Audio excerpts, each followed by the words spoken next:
বন্ধুরা, ম্যাথমেটিক্স ওয়াল 360 চ্যানেলের পক্ষ থেকে তোমাদেরকে জানাই আন্তরিক শুভেচ্ছা এবং অভিনন্দন।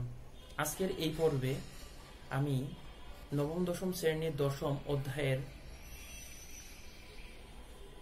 কিছু বেসিক বিষয় আলোচনা করছি গত পর্বে। এই পর্বে আমি ত্রিকোণমিতির অনুপাতের যে চার্টটা রয়েছে সেই চার্টটা সম্পর্কে আলোচনা করব এবং এই অধ্যায়ে অঙ্ক সমাধান করতে গিয়ে কিছু চিত্র আছে যেগুলোর মধ্যে উন্নতি কোণ এবং অবনতি কোণ বোঝা যায় না। এরপরে লম্ব, ভূমি, অতিভুজ এগুলো নিয়ে কিছু সমস্যা থাকে, সেগুলো সমাধান করব। এরপরে ত্রিকোণমিতির যে অনুপাতগুলো আছে বা যে সূত্রগুলো আছে সেই সূত্রগুলোকে কিভাবে সংক্ষিপ্ত আকারে মনে রাখা যায় এর জন্য কিছু ট্রিক শেয়ার করব। তাহলে পুরো ভিডিওটি দেখার আহ্বান জানিয়ে আমি শুরু করলাম। এখানে আমাদের ত্রিকোণমিতিক অনুপাত হলো 6টা: sine theta, cos theta, tan theta, cot theta, sec theta এবং কোসেক থিটা। এবং কোণ হলো 0 degree, 30 degree, 45 degree, 60 degree, 90 degree. তাহলে আমি তোমাদেরকে এই চারটা মনে রাখার জন্য যে বিষয়টাকে বলবো সেটা খুব সহজে এই সাইন থিটাটাকে যদি মনে রাখতে পারো এবং ট্যান থিটাকে যদি মনে রাখতে পারো তাহলে কিন্তু তোমরা খুব সহজে এই চার্টটাকে খুব সুন্দর করে মনে রাখতে পারবা। তাহলে সাইন 0 ডিগ্রির মান 0, সাইন 30 ডিগ্রির মান হলো হাফ, সাইন 45 ডিগ্রির মান হলো 1/√2, 1/√2, সাইন 60 ডিগ্রির মান হলো √3/2 এবং সাইন 90 ডিগ্রির মান হলো 1। এখন দেখো এই সাইনের যে অনুপাতটা আছে এগুলোর মানগুলো যদি তোমরা মনে রাখতে পারো তাহলে কিন্তু হয়ে যায়। ঠিক একই রকম ভাবে যখন তুমি কস থিটার মান বের করবা, ঠিক 0 ডিগ্রিতে যে মানটা হবে সাইনের ক্ষেত্রে, কসের ক্ষেত্রে 90 ডিগ্রিতে সেই মানটা হবে এবং 30 ডিগ্রিতে যে মানটা হবে সেটা হবে 60 ডিগ্রিতে এবং সর্বদা 45 ডিগ্রির মানগুলো একই থাকবে। তাহলে বলতেছিলাম যে cos 0 ডিগ্রি মান sin 90 ডিগ্রির মান যেটা সেটা হবে cos 0 ডিগ্রিতে, তাহলে সেটা হলো 1। এরপরে cos 30 ডিগ্রির মান হলো sin 60 ডিগ্রির মান, তাহলে √3/2। এরপর যেটা বললাম যে 45 ডিগ্রির মান কখনো পরিবর্তন হবে না, 1/√2। এরপরে 60 ডিগ্রির মান যেটা সেটা হবে 30 ডিগ্রি, তাহলে 1/2। এরপরে 0 ডিগ্রি, সাইন 0 ডিগ্রির মান যেটা সেটা সাইন কসের ক্ষেত্রে 90 ডিগ্রির ক্ষেত্রে, তাহলে 0। এরপরে তোমাদেরকে যেটা বলবো ট্যান থিটা, ট্যান 0 ডিগ্রির মান 0, ট্যান 30 ডিগ্রির মান 1/√3, ট্যান 45 ডিগ্রির মান 1, ট্যান 60 ডিগ্রির মান √3, ট্যান 90 ডিগ্রির মান অসংজ্ঞায়িত।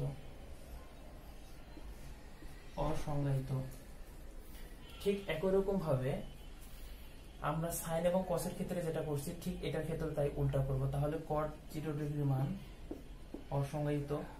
এরপরে 30 ডিগ্রির মান হলো √3। এরপরে আমরা জানি 45 ডিগ্রির মান কখনো পরিবর্তন হবে না। এরপরে cot 60 ডিগ্রির মান হলো 1/√3।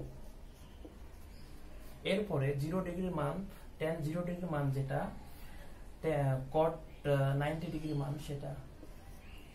ঠিক আছে। এরপরে যেটা বললাম যে এই দুটা যদি মনে রাখা যায় তাহলে কিন্তু আমরা সহজে মনে রাখতে পারবো। তাহলে কসের মানটাকে যদি আমরা উল্টায় দেই তাহলে কিন্তু আমরা সেক পাবো। তাহলে দেখো cos 0 ডিগ্রির মান কত, 1, তাহলে 1 দিয়ে যদি উল্টায় দিই তাহলে কত আসবে, 1 আসবে। এরপরে cos 30 ডিগ্রির মান যেটা সেটাকে উল্টাই দিব, তাহলে 2/√3, তাহলে 2/√3। এরপরে cos 45 ডিগ্রির মান যেটা সেকের ক্ষেত্রে সেটা √2 উপরে হবে, নিচে 1 হবে, অর্থাৎ √2। একই রকম ভাবে cos 60 ডিগ্রির মান হচ্ছে 1/2, সেকের ক্ষেত্রে উল্টায় যাবে, তাহলে শুধু 2। এরপরে cos 0 ডিগ্রির মান যেটা সেকের ক্ষেত্রে ঠিক উল্টায় যাবে, তাহলে এটাকে আমি যদি বলি তাহলে 1/0, তার মানে অসংজ্ঞায়িত, তাহলে অসংজ্ঞায়িত। ঠিক একই রকম ভাবে তোমরা যদি সাইনের মানটাকে উল্টায় দাও তাহলে কিন্তু কোসেকের মানটা পেয়ে যাবা। তাহলে আমরা যদি 0 কে উল্টাইতে চাই তাহলে 1/0 হয়ে যাবে, অর্থাৎ অসংজ্ঞায়িত। ঠিক একই রকম ভাবে আমরা যদি এটাকে উল্টাই, অর্থাৎ এটাকে মনে রাখার আরেকটা ট্রিক্স হলো যে 0 ডিগ্রি মান যেটা সেটা হচ্ছে 90 ডিগ্রির ক্ষেত্রে, 30 ডিগ্রি মান যেটা সেটা হবে 60 ডিগ্রিতে, আর 45 ডিগ্রি মান অলওয়েজ একই থাকবে। তাহলে এটাকে যদি আমরা সাইনের মানটাকে উল্টাই দিই তাহলে আসবে 2। এরপরে আমাদের এটাকে যদি উল্টাই দিই তাহলে আসবে √2। এরপরে আমরা এটাকে যদি উল্টাই দেই তাহলে 2/√3। ঠিক একই রকম ভাবে আমরা যদি 1 কে যদি উল্টাই তাহলে আসবে 1। এভাবে খুব সহজে তোমরা চাইলে এই চারটাকে মনে রাখতে পারবা। এরপরে ত্রিকোণমিতির কিছু সূত্র আছে যেগুলো তোমরা খুব সহজে ভুলে যাও, মনে রাখতে পারো না। তাই আমি এখন যে বিষয়গুলো বা টেকনিকটা আলোচনা করব যে tan থিটা সমান সমান লম্ব বাই ভূমি। এটার ক্ষেত্রে যে টেকনিকটা সেটা হলো টেল ভু। তাহলে আমি যদি এটাকে ব্যাখ্যা করি, টয় আকারে টেতে হচ্ছে tan, এখানে থিতার জায়গায় আলফা হতে পারে, যে কোনো কিছু হতে পারে। এরপর লতে হচ্ছে লম্ব, আর ভাস্কর ভূতে হচ্ছে ভূমি। এরপরে সাইন থিতার ক্ষেত্রে যদি আমরা আলোচনা করি, সাইন থিতা সমান লম্ব বাই অতিভুজ।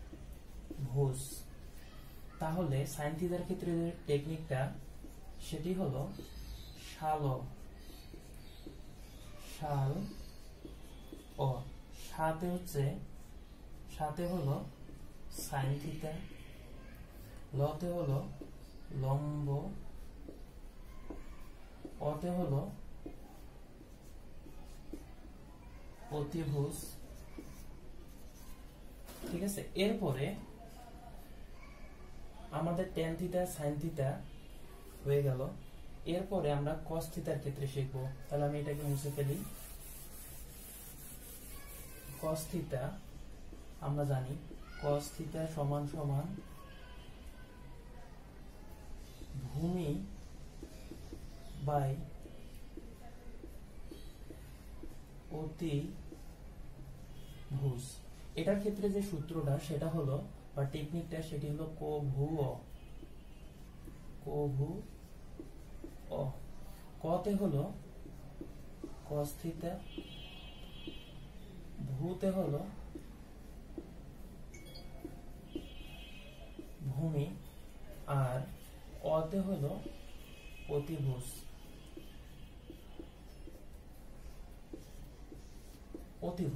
ঠিক আছে, এই যে আমি তিনটা যে টেকনিক শিখালাম, এই তিনটা টেকনিক মনে রেখে খুব সহজে কিন্তু এই তিনটা অনুপাত মনে রাখা যায়। আর তোমাদের এই চ্যাপ্টারে অবশ্যই tan, sin আর cos এগুলো বিশেষ করে বেশি প্রয়োগ হবে, ব্যবহার হবে। আর তোমাদেরকে বলি এই চিত্রের ক্ষেত্রে তোমাদের এই চ্যাপ্টারে যে যে অনুপাতগুলো লাগবে সেটা হলো sin থিটা লাগবে, cos থিটা লাগবে, tan থিটা লাগবে, আর কোণের ক্ষেত্রে 30 ডিগ্রি লাগবে, 45 ডিগ্রি লাগবে এবং 60 ডিগ্রি। এই তিনটা যদি মনে রাখতে পারো তাহলে তোমাদের এই চ্যাপ্টারের ম্যাথের জন্য যথেষ্ট। এখন আমি যে আলোচনা করব সেটা হচ্ছে যে কিছু চিত্র দিয়ে তোমাদের সাইন, কস, সেক এগুলোর মধ্যে কিছু সমস্যা থাকে, সেই সমস্যাগুলো এখন সমাধান করব।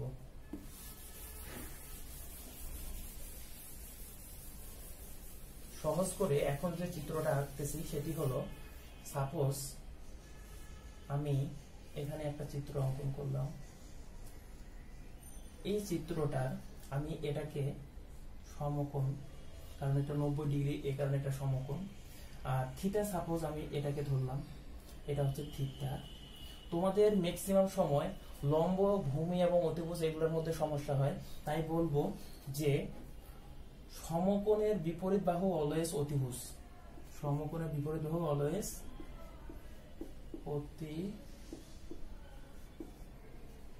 অতিভুজ। আরেকটা জিনিস, থিতার বিপরীত বাহু অলওয়েজ লম্ব। থিতার বিপরীত বাহু অলওয়েজ লম্ব। আর এটা হচ্ছে থিতা এবং সমকোণ যার সাথে সম্পৃক্ত থাকবে সেটা অলওয়েজ ভূমি। এটা একটা চিত্র, ঠিক আছে। এই চিত্রের মাধ্যমে যদি থিতা এটা হয়, এরপরে আরেকটা চিত্র বোঝাবো, সেটা হলো যদি এরকমটা হয় যে এটা হলো থিতা, এটা হলো সমকোণ। আমরা জানি যে সমকোণের বিপরীত বাহু অলওয়েজ অতিভুজ, এটা হলো অতিভুজ, আমি সংক্ষেপে লিখলাম অতি। এখন এটাকে যদি আমরা থিতা ধরি, তাহলে থিতার বিপরীত বাহু হচ্ছে এটা, তাহলে এটা অলওয়েজ লম্ব। আমি লম্বকে ল দিয়ে প্রকাশ করলাম। এরপরে আমরা জানি থিতা এবং সমকোণ যদি, অর্থাৎ যার সাথে মিলিত হবে সেটা অলওয়েজ ভূমি, অর্থাৎ ভূমিকে ভূ দিয়ে প্রকাশ করলাম। এরপরে তোমাদের আরো কিছু বিষয় সমস্যা থাকে, সেগুলো হচ্ছে উন্নতি কোণ এবং অবনতি কোণ চিত্রের সাহায্যে আইডেন্টিফাই করা। তো আমি এখন ওইটা নিয়ে আলোচনা করব। সাপোজ আমি এই জিনিসটা আগে বোঝাই নিয়ে আগে। দেখো এটা কিন্তু একটা ইংরেজি অক্ষর জেড। মনে রাখবা একান্তর কোণ কিন্তু তোমাদের এই চ্যাপ্টারে একটু ধারণার প্রয়োজন আছে। একান্তর কোণ, একান্তর কোণ আসলে একান্তর কোণ ইংরেজি অক্ষর জেড এর মতন হয়, ঠিক আছে। মাথায় রাখবে একান্তর কোণ অলওয়েজ ইংরেজি অক্ষর জেড এর মতন হয়। অর্থাৎ এটা কিন্তু একটা জেড অক্ষর, ইংরেজি অক্ষর। তাহলে এটা যদি থিতা হয় তাহলে এটাও হবে থিতা। অর্থাৎ এখানে যদি 30 ডিগ্রি হয় তাহলে এটাও হবে 30 ডিগ্রি, ঠিক আছে। অর্থাৎ আমি এখান থেকে যে বিষয়টা বুঝাইতে চাচ্ছি সেটা হচ্ছে যে একান্তর কোণ যদি এটা যদি 0 ডিগ্রি হয় তাহলে এটাও 0 ডিগ্রি, এটা যদি 45 ডিগ্রি হয় এটাও 45 ডিগ্রি, এটা যদি 60 ডিগ্রি হয় তাহলে এটাও 60 ডিগ্রি হবে, ঠিক আছে। এরপরে একান্তর কোণ আশা করি বুঝতে পেরেছো। এরপরে আমি যেটা আলোচনা করব উন্নতি কোণ এবং অবনতি কোণ আইডেন্টিফাই করার ক্ষেত্রে। দেখো তোমাদের এই চ্যাপ্টারে ল্যাম্প পোস্ট নিয়ে একটা ম্যাথ আছে বা কয়েকটা ম্যাথ আছে, ঠিক আছে। ল্যাম্প পোস্টের ম্যাথগুলোর ক্ষেত্রে যেটা হয় যে তোমাদের অবনতি কোণ বের করতে অনেক সমস্যা হয়। দেখা গেল যে এখান থেকে আমি এরকম একটা চিত্র অঙ্কন করলাম, ঠিক আছে। এখন এই জায়গায় মনে করো যে একটা ল্যাম্প পোস্ট আছে, এই জায়গায় একটা ল্যাম্প পোস্ট আছে, ঠিক আছে। এখন এই ল্যাম্প পোস্টের ম্যাথগুলোর ক্ষেত্রে হয় কি উন্নতি কোণ এবং অবনতি কোণ আইডেন্টিফাই করা খুব সমস্যা হয়, বা বিমানের বা উড়োজাহাজ নিয়ে কিছু ম্যাথ আছে, সেই ম্যাথগুলোর ক্ষেত্রে উন্নতি কোণ এবং অবনতি কোণ আইডেন্টিফাই করা খুবই সমস্যা হয়। তাই আমি এই চিত্রটা অঙ্কন করলাম এবং এই চিত্রটা তোমাদের বইয়েও আছে।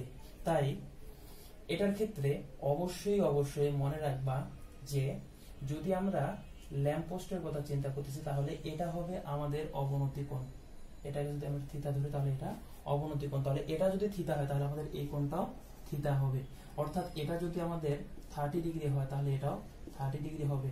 এটা যদি 45 ডিগ্রি হয় তাহলে এটাও 45 ডিগ্রি হবে। ঠিক একরকম হবে 60 ডিগ্রি যদি এটা হয় তাহলে এটাও 60 ডিগ্রি হবে, ঠিক আছে। তাহলে অবনতি কোণ কোনটা? এই থিতাটা। এই থিতাটা হলো আমাদের অবনতি কোণ, ঠিক আছে, মনে রাখবা। এরপরে তোমাদের আরো কিছু চিত্র দিয়ে আমি বুঝাই। সেটা হলো যে মইয়ের ম্যাথ। সাপোজ এটা একটা নারিকেল গাছ, বা এটাকে মনে করো একটা ঘরের ছাদ। তো ঘরের ছাদে যদি আমরা উঠতে চাই তাহলে হয় সিঁড়ি বেয়ে উঠবো নতুবা কোনো কিছু দিয়ে উঠবো। তাহলে সিঁড়ি যখন উঠবো, সিঁড়ি কিন্তু এইরকম হয়ে থাকে সাধারণত। তাহলে যে ভূমি থেকে সাপোজ কয়েক মিটার উপরে ছাদটা, এটা মনে করো ছাদ, তাহলে আমরা জানি উন্নতি কোণ এই ক্ষেত্রে কোনটা হবে? এটা হবে, কারণ সে ভূমির সাথে উপরে কোনো বিন্দুতে যে কোণটা উৎপন্ন করে সেটা হলো আমাদের উন্নতি কোণ, ঠিক আছে। তাহলে এটা হবে আমাদের উন্নতি কোণ। কোণ, ঠিক আছে। তাহলে তোমাদের এইরকম ম্যাথ করার ক্ষেত্রে অবশ্যই বুঝতে হবে যে যখন মই বা কোনো কিছু দিয়ে বা ঘরের ছাদের বিষয়ে নিয়ে কোনো ম্যাথ থাকবে তখন উন্নতি কোণটা অবশ্যই উপরের দিকে হবে, কখনো নিচের দিকে হতে পারে না, ঠিক আছে। এরপরে বলা যায় যে কয়েক মিটার এগিয়ে যাওয়ার পরে সে 30 ডিগ্রি কোণ উৎপন্ন করলো বা 60 ডিগ্রি, তখন দেখা গেল যে এরকম একটা হবে, ঠিক আছে। দেখা গেল যে 25 মিটার এগিয়ে যাওয়ার পরে 60 ডিগ্রি কোণ উৎপন্ন করছে, ঠিক আছে। এরকম কিছু ম্যাথ আছে তোমাদের এই চ্যাপ্টারে। তো এই যে চিত্র দিয়ে যে তোমাদের যে উন্নতি কোণ অবনতি কোণ বিষয়গুলো যে বোঝা যায় না বা বুঝতে পারে না, সেগুলোর ক্ষেত্রে এই বিষয়গুলো খুবই কার্যকরী এবং মনে রাখবা। এরপরে আর একটা চিত্র নিয়ে আলোচনা করব, সেটা হলো যে সাপোজ এটা একটা রেল লাইন, যে এটা পরস্পর সমান্তরাল। এখন এই ক্ষেত্রে আমি একটা জিনিস বলবো, এটা একটা হচ্ছে ছেদক। তাহলে এই ছেদকের ক্ষেত্রে এই কোণটা আর এই কোণটা কিন্তু সমান, এই কোণটা আর বাহিরের এই কোণটা সমান, তারপরে এই কোণটা সমান, এই কোণটা সমান, কোথায় এই কোণ আর এই কোণ সমান, আর এই কোণ আর এই কোণ সমান। এই জিনিসগুলো একটু মনে রাখবা, ঠিক আছে। তাহলে এই আজকের যে বিষয়গুলো আলোচনা করলাম, এই আলোচনাগুলো তোমাদের এই চ্যাপ্টারের জন্য খুবই গুরুত্বপূর্ণ। তাহলে আজকের ভিডিওটি এই পর্যন্তই। সকলকে অসংখ্য ধন্যবাদ। আর যদি আমার টিউটোরিয়ালটি ভালো লাগে তাহলে অবশ্যই লাইক, কমেন্ট, শেয়ার করবা এবং আমার চ্যানেলটিকে অবশ্যই সাবস্ক্রাইব করবা। সকলকে অসংখ্য ধন্যবাদ। দেখা হবে নেক্সট পর্বে।